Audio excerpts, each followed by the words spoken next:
Hello everyone, আজকে আমাদের বাসায় আমার বড় আপু আসবে। তো ওর জন্য আমরা কি খাবার রান্না করব ওইটা নিয়ে ভাবতেছিলাম আমি আর মামা।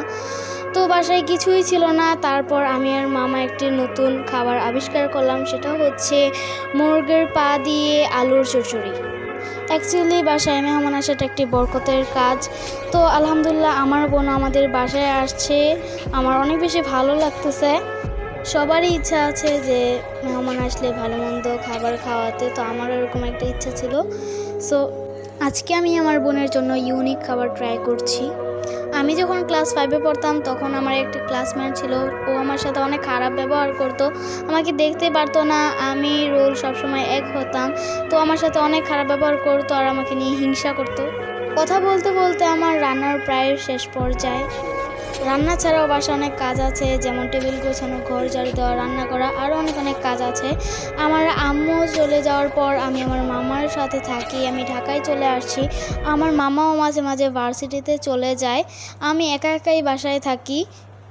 আমার মামার যখন ভার্সিটি থাকে না তখন আমার মামাই রান্না করে, আর যখন আমার মামা ভার্সিটিতে চলে যায় তখন আমারই রান্না করতে হয়।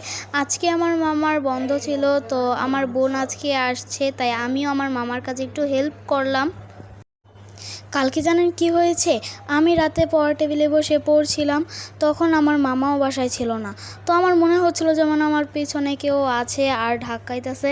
তো আমি বাড়ির সব দরজা জানালা রাস্তাগুলো সব লাগাই দিছি। তারপর আমি তাড়াতাড়ি করে গিয়ে দরজা জানালা সব নক করে দিলাম, আর তারপর মামা বাসায় চলে আসছে। তারপর আমার একটু ভালো লাগছে। তো মামা যেহেতু চলে আসছে, সো আমি আর মামা খাবারটা খেয়ে নিলাম। তারপর আবার আমি পড়তে বসতে হবে, তারপর পরশুদিন আমার এক্সাম, তাই। তো আমি ভাবছিলাম যে আজ রাত 2টা পর্যন্ত পড়বো, আর আমার মামা আমাকে কফি বানায় দিবে 3-3 বার। মামার হাতের কফিটা কিন্তু অনেক মজা হয় গাইস। তোমরা যারা যারা খেতে চাও দ্রুত চলে আসো। তো কথা বলতে বলতে আমার রান্নাও ডান, আর আজকের রেসিপিটা কেমন হয়েছে অবশ্যই আপনারা কমেন্টে বলে যাবেন। Bye bye.